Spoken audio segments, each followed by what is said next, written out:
I have been admiring Marcy Kaptur, Congresswoman Kaptur, for more than a decade, and I'm just really glad she's here with us. One resource I use, because it's a great resource, is the Legal Conservation Voters National Scorecard, and it's a real honor to be in the same room with Representative Kaptur, whose 2014 score was 91% pro-environment. But the wonderful thing about being a Sierra Club volunteer leader, I really cared about things like protecting the 20% of the world's fresh water that's right outside that window in Otamani Bay, the Great Lakes. I really cared about protecting the Alaska wilderness. As a volunteer leader in Ohio, I met with Prime Minister Trudeau's Canadian Minister of the Environment to lobby for something called the Great Lakes Initiative to protect the Great Lakes. I was able to do op-eds, action alerts, lobby visits to help keep drilling out of the Arctic Refuge, a fight that we won even with the Bush administration and Republican control of Congress. I was part of a massive nationwide effort to get comments to support the roadless rule. We got over 2 million comments, a record at the time. That rule protected 58 million acres of roadless national forest. It is still the law today, and it's protecting 1 in every 3 acres of national forest in the country. The Sierra Club empowers volunteers more than any other organization. I was able to be right in the middle and part of the leadership of those efforts as Ohio chapter chair and regional vice president right here in Ohio. 2010, we told former Mayor Bloomberg in New York that if he would support us, we would see that in the next 4 years, 1/3 of the coal-burning power plants in this country will retire. Mayor Bloomberg, he rented a nice big boat, and we went out on the Potomac, and he gave us a check for $50 million. It was in 2010. We didn't retire 1/3 of the coal-fired power plants in the country. As of January, we have retired 43%. In my last 3 months on the board, Mayor Bloomberg came through with another $30 million because we had done what we said we'd do. MacArthur Foundation, the Genius Grant people, came in with a new pledge of $15 million. And it was a tremendous validation of our work. Others came in with matching money. And as you know, we are now committed to 100 cities pledging to go 100% clean energy by 2030. I mean, we don't want to replace coal-fired power plants with natural gas. We don't want to replace it with renewable clean energy like wind and solar. When Michael Bloomberg gives us $80 million over 5 years, when MacArthur gives us $15 million, when Knight Foundation, Energy Foundation, other major respected donors come in with money, the reason is because of people like you, the people in this room. The unique thing that we can do is we've got a presence in every single state in this country. We've got a chapter in Puerto Rico. We've got a couple of licensees in Canada. When EPA wants to close loopholes, pollution loopholes that let coal-burning power plants put out all kinds of pollutants that not only harm kids' health but are also wrecking our climate, it was Sierra Club that turned out the hundreds of members that packed every single hearing in the country. We are the ones that outnumber the opposition at virtually every hearing in this country because it was our members and our membership base and our volunteers that were able to do that. The people that planned the Beyond Coal campaign, and some of them are here in this room, were a combination of not just senior staff, but volunteer leaders. Volunteers have had a unique role in the success of this organization, and it's our volunteer power base that allows us to go to major funders and deliver, because we can turn out the people to fill those hearing rooms and show up at meetings and show up at rallies like the 400,000 people who jammed the streets of New York in 2014. Our member dues are important. They're 15% of the club's budget. We need the support of major donors. But the reason that we can get the support of major donors and work for a desperately needed transition to clean energy is the people like you, the people in this room, the people that show up and say, there is a public out there, we are part of the public, we want action on climate. We want our government to be able to guarantee that when a kid turns on the tap and drinks the water, there isn't microcystin and there isn't lead. And I couldn't be more proud to be working with people like you in this room to be, I think, the most successful environmental organization in the country. Just going to focus on the 5 great things that really impressed us about Marcy Kaptur. Dave Scott talked about how he's impressed with you, and along with you, we also have champions in the U.S. House of Representatives. One of those champions is Representative Marcy Kaptur. Marcy Kaptur was involved with us in opposing the Trans-Pacific Partnership, promoting the Clean Power Plan, strengthening the methane rules, defending the Clean Water and Clean Air Acts. And we had the Water Sentinel program. It shook the nation to show what citizen activists can do. Marcy was impressed with us with how we were able to show what a person can do. I'd like to introduce Marcy Kaptur. Yeah. I think I better sit down right now. For Ohio's future, here at the step-off point to the largest body of fresh water on the face of the earth, you are really important. And I am so glad you exist. If you come to the Congress and you look up on the speaker's rostrum, high above the speaker's head, which is sometimes a good thing to do, there is a quote from Daniel Webster. Maybe some of you have heard it, but I always like to begin my remarks with this, because you are about what we are called to as citizens of this great country. Let us develop the resources of our land, call forth its powers, build up its institutions, promote all of its great interests, and see whether we also, in our time and generation, may not perform something worthy to be remembered. That's a good creed to live by. Sometimes Congress doesn't measure up to that. I think they can't see it.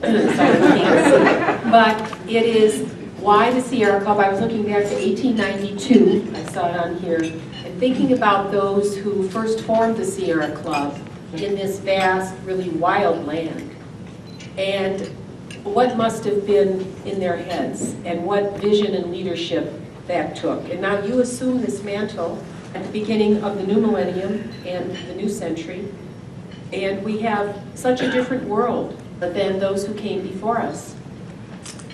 I remember when I was studying in college, they used to say, you are going to live in what will come to be called the age of limits. Resource limits. The last century was about commanding everything and having enough of everything, but you are going to enter a period when there will be shortages. And that's always guided my thinking in my own life long before I was elected to Congress. I'm trained as a city and regional planner, and I did that for many, many years. There was a lot that we weren't trained to know back then, but we were trained to think, so that helps. As you embrace new horizons, when I was born, there were 146 million people in this country. Today, there are about 320 million just in the United States. And by 2050, we're projected to have 500 million people. I'm not saying that we can't handle that, but it is certainly a different arrangement than in former times. And all those people will need water, and they will need fresh air, and they will need productive land that can reproduce again. And that doesn't even count the world's population, which is not growing at just arithmetic increases, but rather at geometric. So if one just looks at population growth in our country and globally, it really makes one very sober about how important your work really is. And the whole issue of climate change, which is taped to the front of the podium here, is a function of a changing environment. And I have no doubt also human activity and animal activity related to human activity on planet Earth. Now they told me there would be a little bit of a slide up here. And so today I want to talk about heaven and earth. To think a little bit about the important work in which we are all involved, and how as citizens we really can change the Republic. You're already doing that, and meet new challenges. It's always hard. Somebody once said to me, The most powerful force in the world is inertia. And so you are fighting inertia because you are trying to change something, and it takes time and you have to have patience. For the young people who are here, you are going to assume the mantle at some point, and by belonging to the Sierra Club, you are learning beyond what you learn in school, and you are becoming a leader in your own right. Who would even think that when you have a water problem on the lake, there wouldn't be a standardized way of testing the water? And we had to reach out to some place that had credible results, and you proved to be it. So thank you, Sierra Club. The moonshot that happened about a half century ago gave us a very different perspective on the environment in which we live. And the closest NASA facility to where we are sitting now is a combined two-site facility over in Brook Park, Cleveland, and then over in Erie County, someplace called Plumbrook, which is where the Orion are being tested as we sit here tonight. So that whole creation of NASA and the man on the moon, you know, it's no longer a poem, it really happened, kind of changed perspectives, but it also, from a scientific standpoint, has given us so much more understanding of the fragile environment in which we exist. And I can tell you that the watershed that you're sitting in is part of the district that I represent, and I have the longest coastal district in the entire Great Lakes. It's actually populated by human beings. There is one maybe a little bit longer up in northern Michigan, but it's mainly elk, deer, so forth. But we have people, more people here. It's the most productive of the Great Lakes and the shallowest and the most prolific in terms of fish. More fish are resident in this lake than all the other Great Lakes combined. And we have more fauna and flora here. Some of you probably been here during the birding season. There's a reason, because we're the shallowest of the lakes and therefore the most vulnerable in what we are facing with climate change. We had a scare about a year and a half ago with the water at Toledo, and Mayor, former Mayor Mike Collins made a decision to shut the water off for 3 days just to assure that nothing was flowing into the system that was at all questionable, because the algal blooms that had developed at that point from excess nutrients and changes in the climate that we don't completely understand yet, but we know are there, has promoted these massive algal blooms on Lake Erie. It would be, I think, scientifically provable that it's happening here because the lake is shallower, we're further south. We even had major algal blooms in the Ohio River, and I know there's some folks from Cincinnati here, right? And also in a reservoir in Columbus, am I right? Yeah. So we're all kind of experiencing this together, and we're trying to get a handle on it. And I have so much faith in the people of our country. I just know if they really set their sights on something they want to do, they will achieve it. So you have your sights set on something important, adjusting to change, moving toward a horizon that you're not completely familiar with, but you know you have to get there. I lost a dear friend of mine who, at the end of his life as a Roman Catholic priest here in the Toledo Diocese at age 75, made a decision to move back to the country of his birth, Hungary, and minister to the poorest region that then was adjacent to Ukraine. And I said, "Father, what are you doing?" He had heart trouble. He said, "I am walking through a tunnel."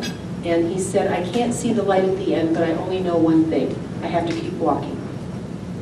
And I think of that many times where we can't seem to find the destination, but we know that we have to keep walking. So part of my message to you is, don't ever be frustrated. Just keep on walking, because you are leading a parade in back of you, people that will ultimately follow and say, "Who started that parade?" So you are an enlightened citizenry, and it is so much appreciated. One of the most exciting things that I have seen, because I worry a lot about environmental quality, but I also worry about jobs for my people. I don't come from a region that mines coal, but I do come from a region that ships a great deal of it and send it to power plants, and jobs are connected to the closure of those facilities, and you'll see that I voted with you on all of those issues. But I really felt sorry for our country And I felt that we lost part of our conscience for Ohio, for Kentucky, for West Virginia, because if you look at the poverty statistics in those places and the illness that people face in those communities, I felt really sad for America that we couldn't figure out a way to have transitional assistance there more quickly. And believe me, I talked to presidents, I talked to speakers of the House, I talked to vice presidents about this, I talked to secretaries of energy, I talked to a lot of people. I was not successful. And I thought, wow, we couldn't do it right. We only did it half right. We only did it half right, right? We got the environmental result we wanted, but there are casualties all over the landscape. And I'm just informing you of that, because President Obama now says that he wants to do something about those communities and perhaps bring up some of our energy systems in those places. We need more voices for that. I can say I'm old enough to remember the campaign for president by someone named John Kennedy when he was running, and he was down in the mines in West Virginia, and he was sympathizing with one of the coal workers whose face was all full of coal, and he'd just come out of the mines and was talking about, doing that job. And he said, I'm running for president. Here you're working in the mines. And the man said to him, well, Mr. President, this isn't that great a job. And one of the most dangerous jobs in the world. We, in a way, are saving these workers, but we need to pay attention to them. So one of my burdens that I carry is the knowledge that America did something great, but we didn't do it fully great, and we should be thinking about it. We see in the region that I represent something really remarkable happening, and I say this because I'm the chief author in the House of a bill dealing with urban agriculture. I'm very interested in climate-controlled food production. Recently, in a county called Fulton County, which is west of where you're sitting now, is the county that adjoins this county to the west. There's a little town called Delta. And in Delta, Ohio, Kroger Corporation has done something really remarkable. They have signed an agreement with a company from Ontario, Canada called Nature Fresh. And they are building a 200-acre vegetable production facility using the waste heat off of North Star steel. Waste heat is CO2. They're going to pump it into the greenhouse because the plants love it. And starting this March, they're going to begin delivering tomatoes and peppers to just a few of the shelves that Kroger manages across this region. As you ride across my district and other places in Ohio, you will see many empty, giant, former factory sites that are empty. And when those companies left or were outsourced, the jobs were outsourced, nothing yet has replaced them. And the average worker in our state, in this region, with the exception of Columbus, is probably earning about $7,000 less than 15 years ago. Part of what we see in our national political campaign is a reaction to that economic slide that most families are experiencing. But if we think about that example of climate-controlled food production at a time when California, which produces half of the fruits and vegetables that are eaten in this country, is having trouble. We in this region, if we can figure out how to lessen the energy input into green-covered production, we will feed the world from here. And as I think about new jobs for the future, this is something that we can do. Agriculture is Ohio's biggest business, and we need to kind of polish her up a little bit. Bring in some additional technology, and I'll tell you a story about that. The Secretary of Energy, Ernest Moniz, who's a remarkable man, Dr. Moniz, actually an MIT scholar who ended up becoming the Secretary of Energy, now for both terms of President Obama, had this idea, looking at the world that we know, that we had to change ourselves because of the climate, and find more renewable sources of energy, create new technologies, advance these systems, which so many of you are involved in. And he also knew that California was water short, becoming more so. more threatened. And we sit in this freshwater bathtub, right? So I was at a meeting, and he said, we have a new term we're using at the Department of Energy. We're calling it the energy-water nexus. And I say this to you as Ohioans. I said, well, energy-water nexus. I said, that's sort of an interesting expression. Oh, we're going to be committed to this in all of our policies. I said, okay. I said, well, what does it mean for the Great Lakes? Because I knew what was in his mind, and which is what is usually in the mind of people in Washington, and that is the coasts, not us. Not really us. And I said, so would energy and water nexus be California? Because California is growing water short, and in order to grow food and make sure people live, animals live and people live, it's going to take you more electricity to purify the water. So you're going to want the federal government to do more in the West to somehow maybe desalinate the Pacific. I don't know what the solution is going to be, but something's going to happen, and the energy-water nexus is going to get a big federal boost, and it won't come to the region that I represent. I'm a representative of a district, so I fight hard, right, for my piece of turf and for my region. And they gave me that. Oh. I said, Great Lakes? Great Lakes. Great Lakes.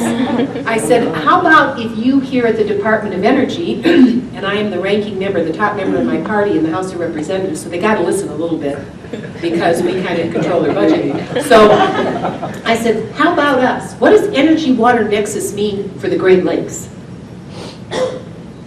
Silence. I said, well, I think we ought to give a little thought to this. I said, let's add up how much Cleveland, Lakewood, Sandusky, Toledo spend on water purification, the energy cost of water purification, and solid waste and human waste recycling. And they all looked at me. Because the Department of Energy doesn't think about places. They think about wires. They think about grids. They don't, and wherever they put, whether it's in India or here, it really doesn't matter. It's the technology. I said, no, you have to start focusing on places. What about the Great Lakes?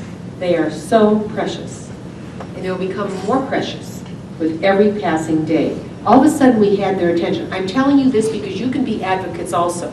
So when you start reading in magazines about the energy-water nexus, think about what it means to Sierra Club, Ohio. Think about what that means to water purification in the places where you live. And what does it mean for something like greenhouse production for a season in this region where the growers aren't spending 30, 40, 50% of their bottom line on energy? What if we could get it down to 5%?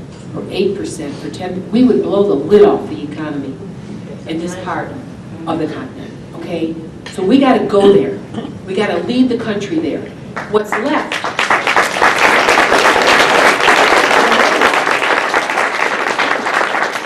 If you go between Erie, Pennsylvania and Kalamazoo, Michigan, what's left of this region's ability to grow for the market are bedding plants and landscape plants.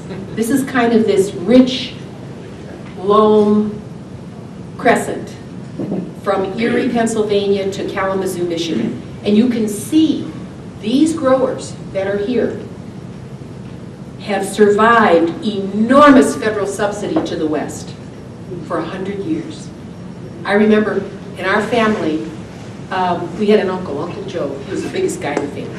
1950s, he took his truck with his family and they moved out to California so he could go to work for Libby and Noel.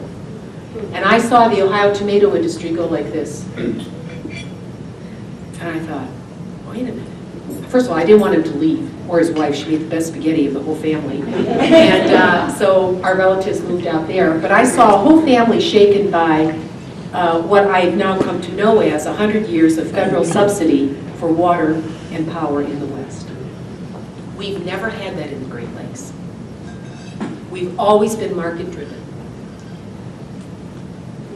100 years of federal subsidy to the west, 17 states of the west, means that you can have Bonneville Power Authority, you can have Southwest Power Marketing Authority, and for a long time, that really worked well when the resources were plentiful.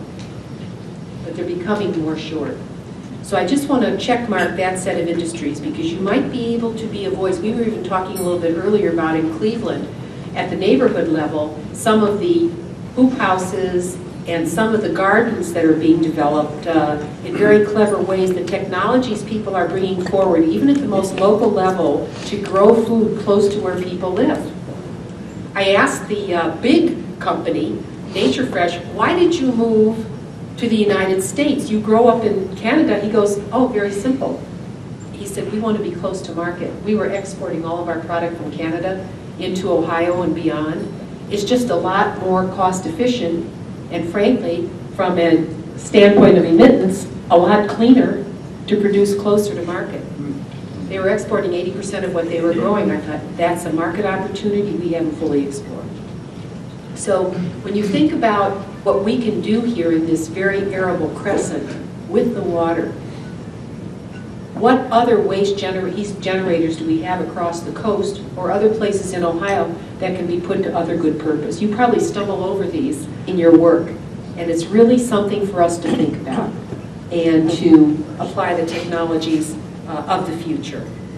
I wanted to say a little bit about some of the research facilities that we have in place that are helping us solve the water challenges that we have here on Lake Erie. And again, I go to science so much of the time because I don't have all the answers, but I know we don't have what we need yet to deal with this largest watershed and the challenges we have as it dumps all of its nutrients into Lake Erie, ultimately.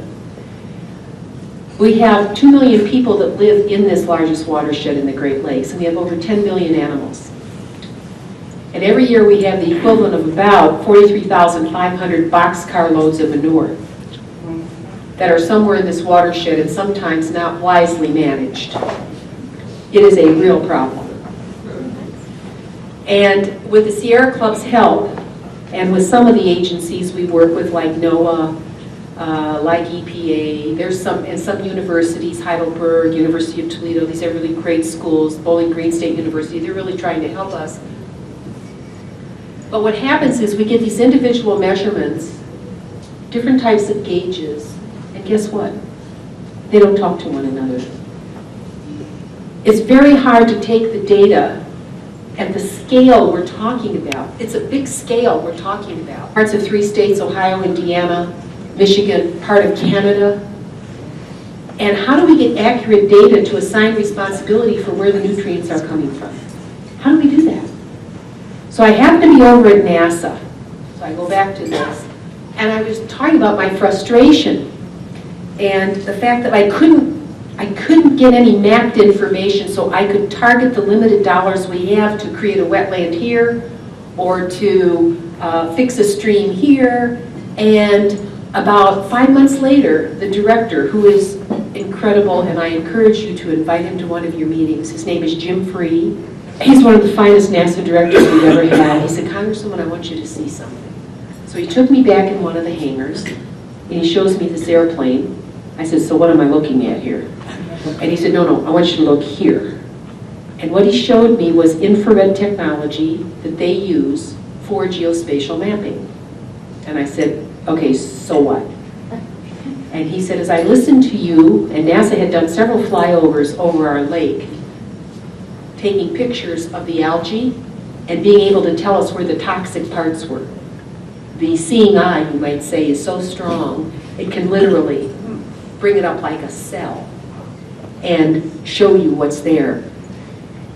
He said, I think, Congresswoman, I'm going to help you because NASA has a mission to planet Earth, other points beyond. And I said, I think you better explain this a little more clearly to me. He said, well, the infrared technology we're using now, we test light beams at a certain, we use the technology to take pictures of different things. He said, but to do what you want to do, we have to perfect the highest end of the light rays, and we have to make them more able to see better what's down on Earth. I said, you can do that? He introduced me to 20 young scientists that NASA hired for this purpose. Gives me total faith in the future of this country. These young people are so good. They are working now to create this extra, whatever they have to do from a physics standpoint, to perfect the ability of this infrared device. They can fly it over the entire watershed. I said, then we will have truth. Nobody can hide or distort or lie about the origin of something, because when it takes a picture, and if it's phosphorus, it'll light up the color of your tablecloth. So nobody can deny it. And then we can be intelligent about using the resources that isn't that exciting? That is so exciting. And they think they will have it ready by summer. I hope I'm not speaking out of turn here. It's really amazing. The other thing that happened, Rotary, like you, a voluntary organization. International Rotary came forward, Joe Tefelsky from Toledo, Ohio, the chapter president, and then Andy Stewart, and they said, we're going to take this to our national chapter, and we're going to see if Rotary International won't make clean water as important as their efforts to eliminate polio globally. Wow. And guess what? They did it. They did it. So the reason Rotary was interested, and this is why, again, I'm telling you, your voluntary efforts, sometimes you may not think that they fully matter, but they really do. Because they help focus the public, they help focus action, and they take us in a direction. So what they've done, they had a big meeting, they brought in their Rotary president from Ontario, Canada, from Fort Wayne, Indiana, from Toledo, Ohio. I mean, there were hundreds of people in the audience. I thought, this is great. This is really great. So they're all and they're digging down, just like you are, and trying to figure out, and they're raising money to help us. So for example, if we need $20,000 to buy some gizmo that has to go on the infrared whatever, and we don't have it, Rotary will help us. Imagine that. If we don't have enough money to repair a wetland somewhere, guess what? We go to Rotary, they'll work with their clubs, and they'll help us. So there's a lot of citizen action that's part of what we are doing that just thrills me. And I thought, America at work on all pedals. We should be hopeful about this challenge. Farmers, Ohio Farm Bureau, sometimes they give them, people give them a hard time, but the farmers too, they're just, they don't know what to do next. They were told to plant right up to the edge of the road, then they were told, no, now you got to plant trees, so then they did that. Now, the fertilizer, and it's like, now what? So you've got a whole bunch of people you have to influence here, and they're listening, and they're trying, and they're frustrated somewhat because they don't know what's going to come next. But I just believe that we'll find a way to all work together. I want to end, and then I don't know if there's time for questions or not, but I just want to say this. Where you are sitting when I was elected didn't exist as a building. When I was elected, there were only 2 eagles left on Lake Erie. And the bald eagle was an endangered species. This park that you're sitting in, the largest state park in Ohio, was the dream of a former state representative named Barney Quilter that I loved. He was the most wonderful, down-to-earth guy. You could sit here and talk to him, and wonderful family man. He was Speaker Pro Tem of the Ohio House for many years. And he had this dream of a park here, because we didn't have any parks here. Not this big, not they're owned by the state. So that was his big accomplishment. You'll see his name down when you come in the door. It's on the wall there and all. And my job as a young congresswoman, he was much older than I was to bring in all of the shoreline protection so that this place would not erode into the lake. So my job was the federal piece, and we did that all along the water, and we began to really pay attention to the lake shore.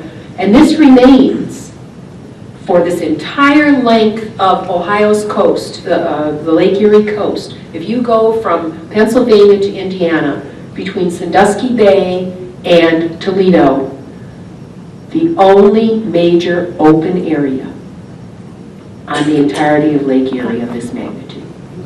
You drive it. We are so proud. We are so proud of what we've accomplished. When I was first elected, we had 4,000 acres up here that were officially designated as wetlands. We are now over 10,000. This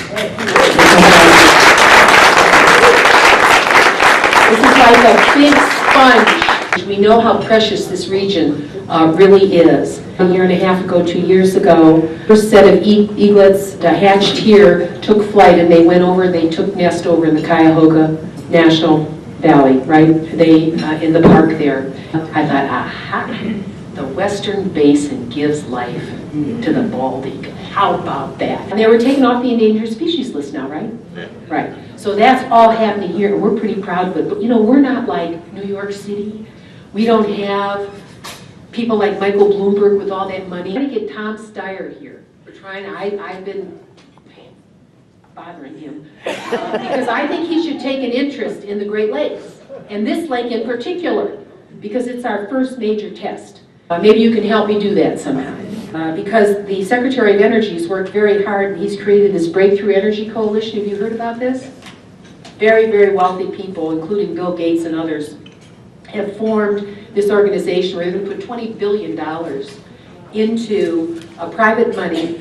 These are wealthy people globally who are worried about climate change and new energy systems. They're willing to put their money where their mouth is and help us. So let's hope that you as the Ohio chapter can be a bigger voice to connect to that, to make sure that it just doesn't go to the other coast. I'm not against them. Believe me, they get a lot. A lot. I tell you that as an Ohio representative. So we're very humble people. We have a lot of humility, and that's a good thing. On the other hand, when they start dividing up the pie, we better get our piece of it. It's good for Sierra Club to be active on that front.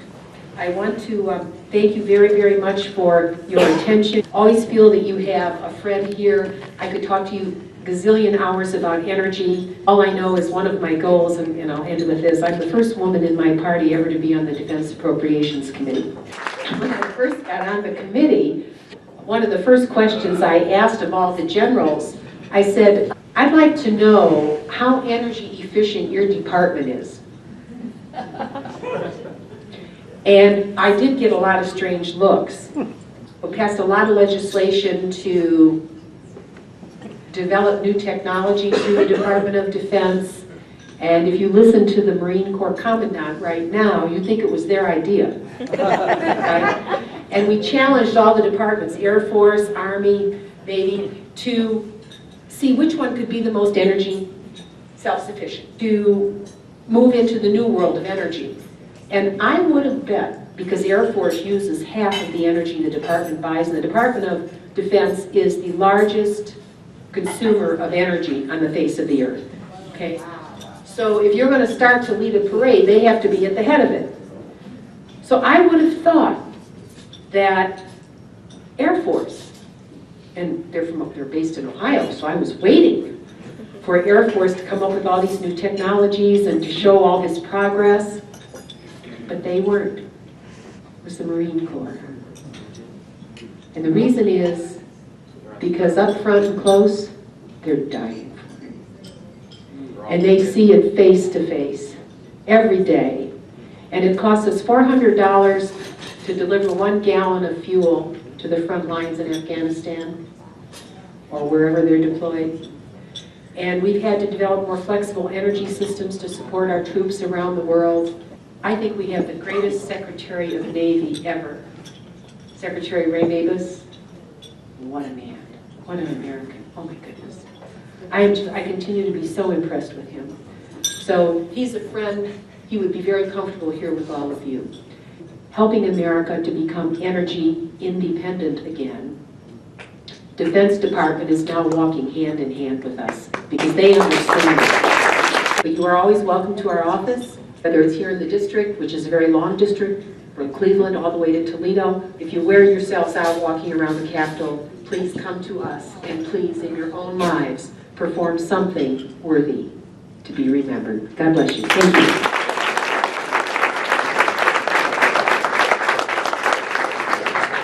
Really such a good friend, right? One more round of applause for her. So Congresswoman Kaptur, when the Toledo water crisis happened, she immediately was saying, well, what are we going to do about it? We called Jane Rubelo and we said, actually, we have ideas. You know, we have this Water Sentinel program. We're looking at the watershed. There's a particular area of the watershed where testing is not happening, but it's where a large number of animals are, you know, a lot of factory farms or close to factory farms are, and we're testing on that to the Toledo office. And she treated us to a lovely lunch. It was a treat to actually sit down and eat that day too, because we were running around a lot. And we spent a lot of time explaining what it is we do. And then she came and she did several joint press conferences with us. Hey, look, she's a busy lady. She's doing all kinds of stuff in DC on our behalf. But she was about, hey citizens, come join the Sierra Club, become a Water Sentinel. I think you're probably the only elected official who's done that with us. And she even got out there on her own and she did the testing herself. And that really meant a lot. You really are grassroots in that way. And so I just want to thank you so much for that. This is a big week because we had Michael Brune in this week. We didn't know that, but he just happened to be able to come to Ohio on Tuesday. And so all of a sudden, we have 3 weeks before the retreat, and we're also planning events with Michael Brune. And we're up in Cleveland, and he's talking about this hopeful vision of clean energy. And one of the things he said, Congresswoman Kaptur, that I think you'll appreciate, is he said, fighting climate change isn't just something we have to do, it's something we get to do. That we actually get to use all of our collective creativity and commitment to humanity to make this world a better place. Another thing he said, and I hope you'll be proud of this because I think we've heard your call, is that the transition to clean energy is guaranteed. The question is whether we also will do it in an economically just way. Look, we're making it up as we go, right? But it is something that the Sierra Club is 100% committed to. My colleague, Dan Sawmiller, the campaign rep of the coal campaign, just said something to me as profound. We all stand on the shoulders of coal miners. And we do. And we stand on the shoulders of little coal towns, of communities that had their mountains blasted away, of their water totally contaminated. And so just like I think we feel solidarity with Detroit about the auto industry because we are a part of that auto industry, I think we feel solidarity with the coal industry. And so we're working on that. It's so far from perfect. And I just wanted to tell you a couple things that we're working on right now. We're in a negotiation with AEP and we've reached a settlement. Hopefully it will be approved by the Public Utilities Commission. But there's a couple pieces here. One is that AEP would have to invest in 900 megawatts of renewable energy. And we want to place in the Appalachian region of this state that's most economically depressed because we're seeing this transition away from coal and other reasons, that we see the largest solar installation in this region. And not only do we see the largest solar installation, but we employ veterans in that process. That it's enough to make a manufacturing hub. I just want to thank our coal campaign friends for doing that because that's big. But in addition, we've asked for a transition docket at the Public Utilities Commission because right now we all know that we're going away from coal. It doesn't matter. Even if climate change were not a concern, coal is going to retire because clean energy, energy efficiency, renewable energy, it's cheaper. These coal plants are super, super old. So we're going to have an economic transition no matter what.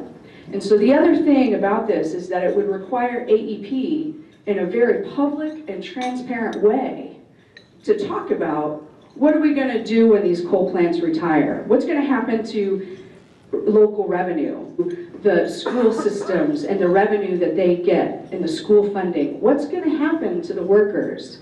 And we did that because we want the utilities to make this a very public conversation so that we can work with our friends and find the best solutions possible. First, I just want to thank the Coal Campaign for taking that leadership and getting really creative on that. Last thing I would say is that we keep growing our list of friends. So the Blue-Green Alliance is, our steelworker friends, all of our union friends. We talk to the White House too. We're so glad that you talk to the White House because we all need to talk to the White House about these transition needs.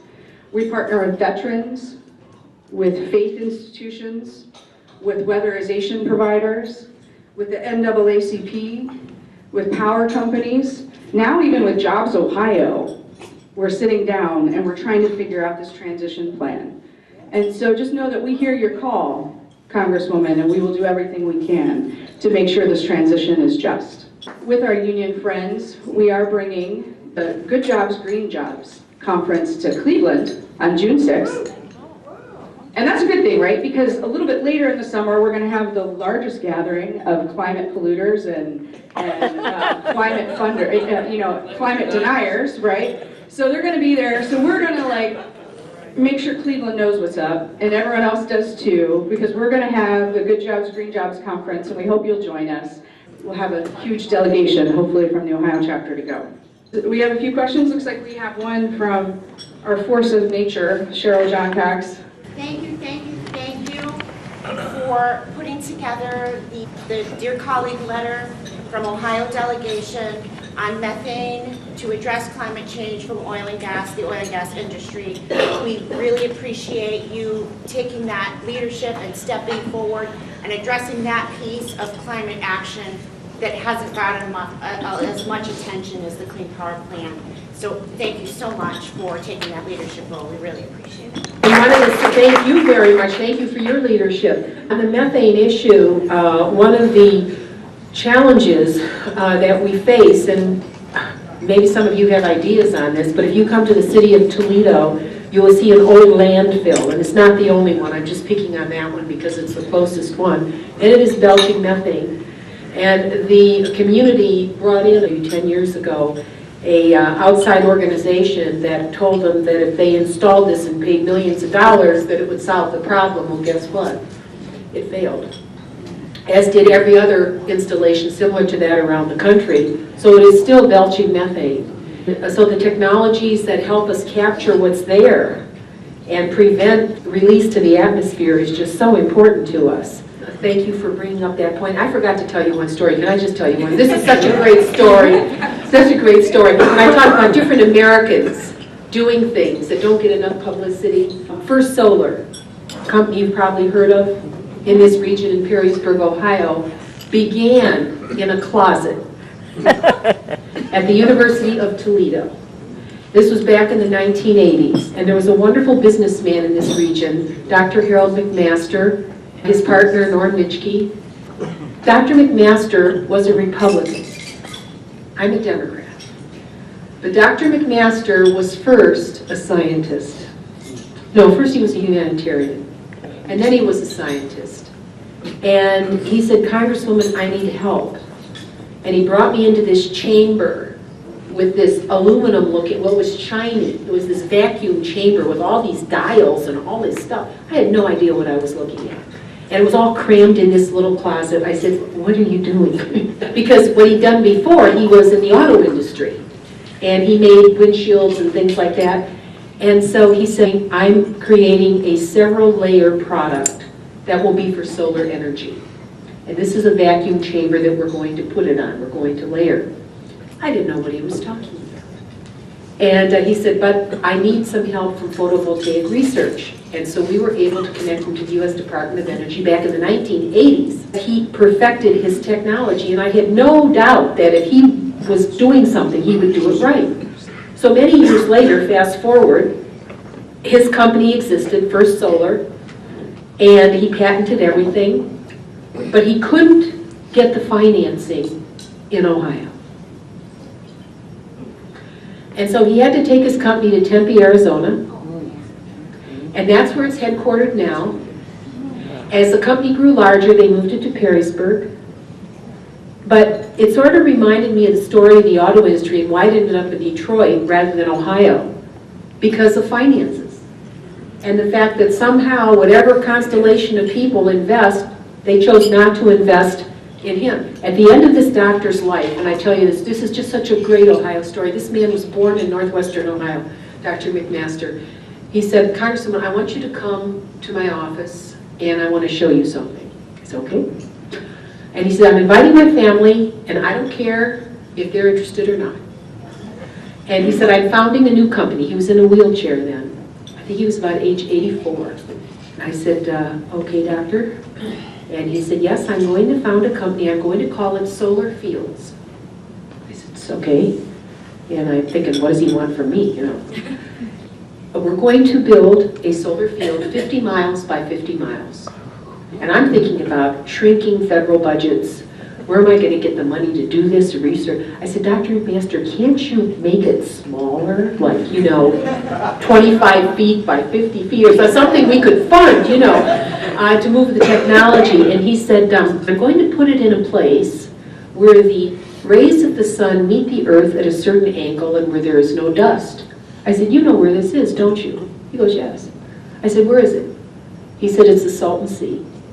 I said, okay, so we're going to do this in the Salton Sea. Then what?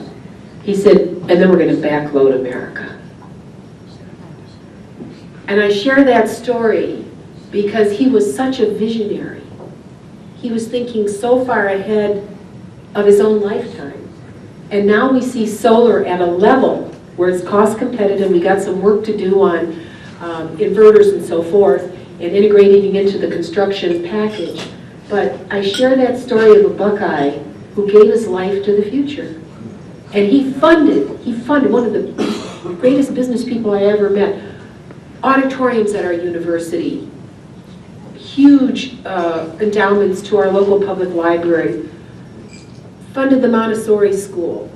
One family, one person, one wonderful, wonderful, wonderful human being who did so much for mankind, humankind, you know. So I tell you that as fellow Ohioans, you know, these people are out there. I'm sure Sierra Club, they're your members, you know many of them. You know, we need to elevate them because they are rare and they are very, very important to the nation and the world.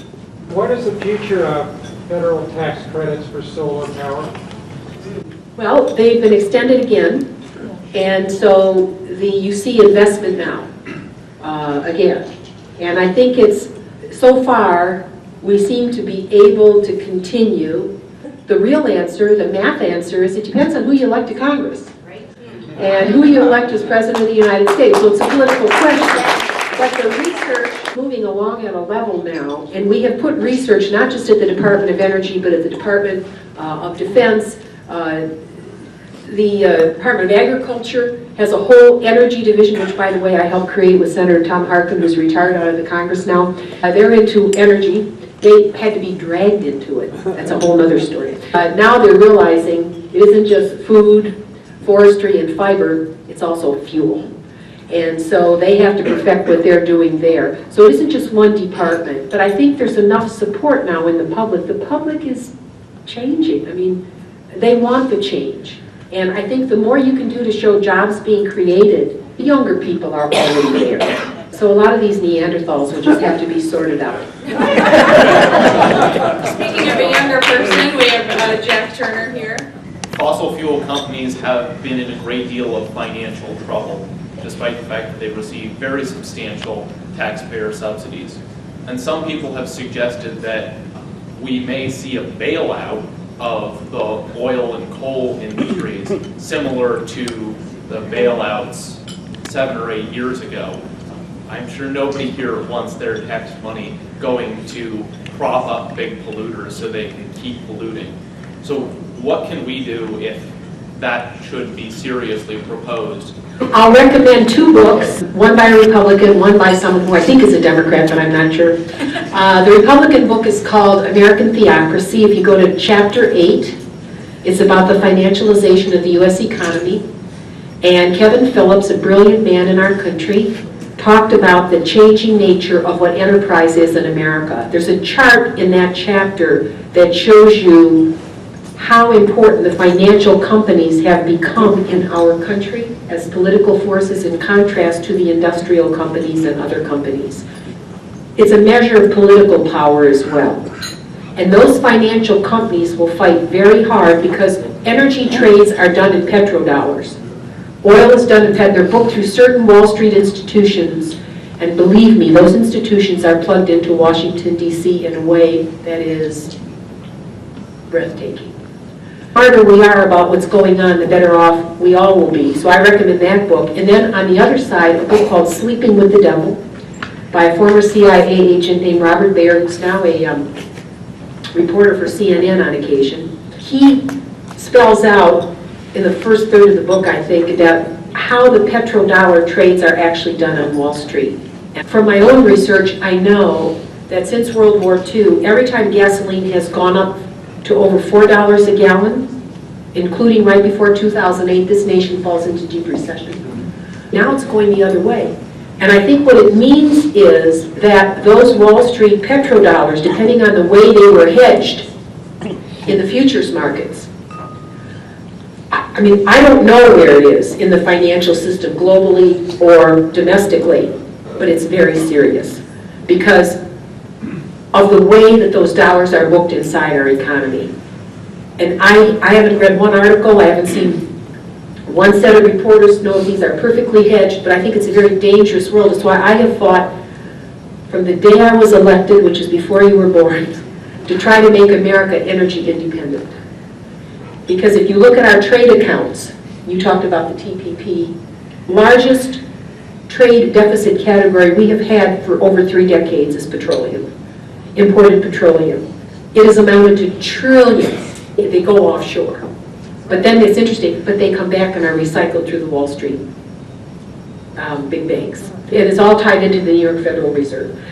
They are extraordinarily important, and I have no prediction as they go low who's going to be the loser. This is Sage. Considering the existing way with the oil has dropped that drastically and base would you be in support of the eventual full ban of fracking with hydraulic fracking within the United States for both? Here in Ohio, I'm told by one of the congressmen from the eastern side that they've already capped their drilling. That a lot of the market has actually made the decision. Natural gas